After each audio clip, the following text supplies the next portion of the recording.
apa, Cik? Ina lagi nonton Aneka.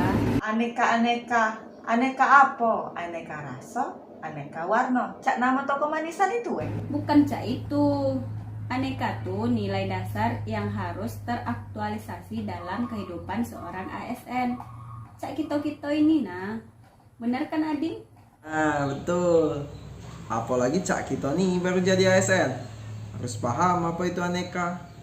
Kalau Cak itu, ayolah ajari kami. Mudah lah itu. Kita belajar dari Bung Hatta bae nah. Nah, tengoklah video nih.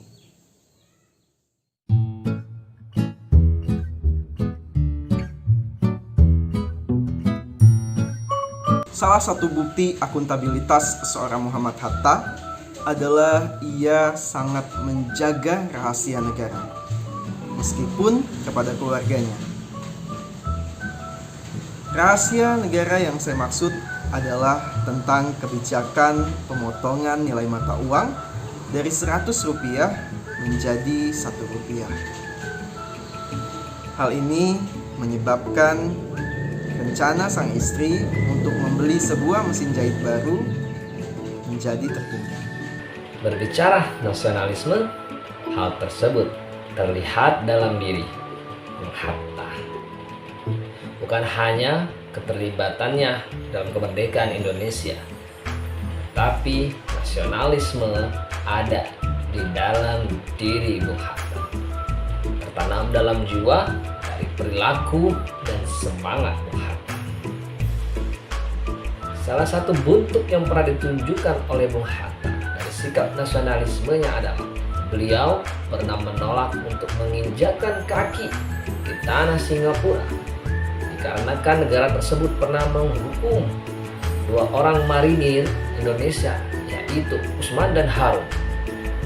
Dalam pandangan Bung Hatta, hal tersebut merupakan bentuk penghinaan terhadap negara Indonesia. Salah satu hal yang menarik yang paling kita ketahui dari seorang Bung Hatta, beliau pernah berikrar untuk tidak menikah sebelum memerdekakan Indonesia. Bentuk komitmen dan kecintaannya terhadap Indonesia terlihat dari ikrar yang pernah ia sampaikan. Hal tersebut merupakan cerminan yang dapat kita contoh dari seorang yang nasionalisme, memiliki integritas, memiliki komitmen kepada apa yang sedang diperjuangkan. Salah satu kutipan yang dapat kita laksanakan, kita amalkan, atau menjadi bahan pikir kita agar kita menjadi seorang yang nasionalisme, yaitu pernah disampaikan oleh Bung Hatta. Jangan pernah kita berpikir untuk dihormati bangsa lain, sedangkan bangsa sendiri di antara kita masih suka memperdaya bangsa sendiri, merusak dan mencuri kekayaan Ibu Pertiwi. Mari bersikap nasionalisme, mengikuti pikiran, semangat, serta komitmen yang dipegang oleh Salah satu yang perlu diteladani dari Hatta dalam sektor etika publik adalah bijak dalam menggunakan BMN atau barang milik negara. Dalam buku yang berjudul Mengenang Bung Hatta, Inding Wangsawijaya, sekretaris pribadi Bung Hatta, pernah ditegur karena menggunakan 3 lembar kertas dari kantor sekretaris wakil presiden. Beliau ditegur karena menggunakan aset negara untuk membalas surat yang bersifat pribadi. Sebagai pejabat negara, Bung Hatta memiliki etika publik yang baik. Dia dikenal dengan sifat jujur dan bijaksana. Beliau juga lebih berpihak kepada masyarakat daripada kelompok orang yang berkuasa, karena menginginkan persamaan hak antara dirinya dengan masyarakat.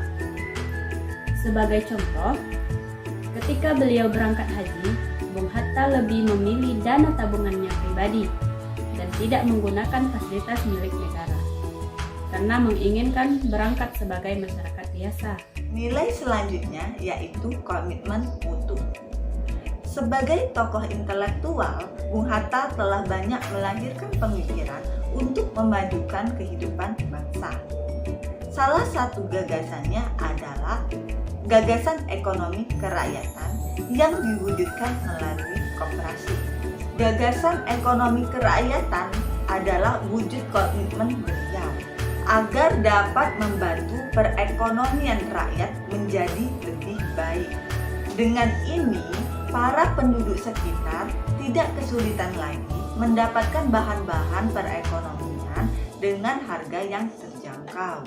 Semangat yang ditunjukkan oleh beliau dalam memberikan kontribusi terhadap negara harus kita tanamkan pada diri kita agar kelak dapat meningkatkan mutu di masa yang akan datang. Kini, gagasan perekonomian dari Bung Hatta masih terus hidup.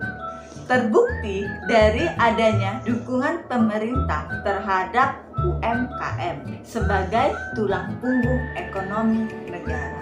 Jika kita berbicara tokoh anti korupsi Indonesia, satu sosok yang terlintas dalam benak saya, Bung Hatta. Kita tidak perlu berbicara tentang kisah beliau sebagai seorang wakil presiden tapi tidak mampu membeli sepatu yang diinginkannya, atau cerita dari tanah Papua ketika beliau dengan tegas menolak uang saku diberikan kepada dia.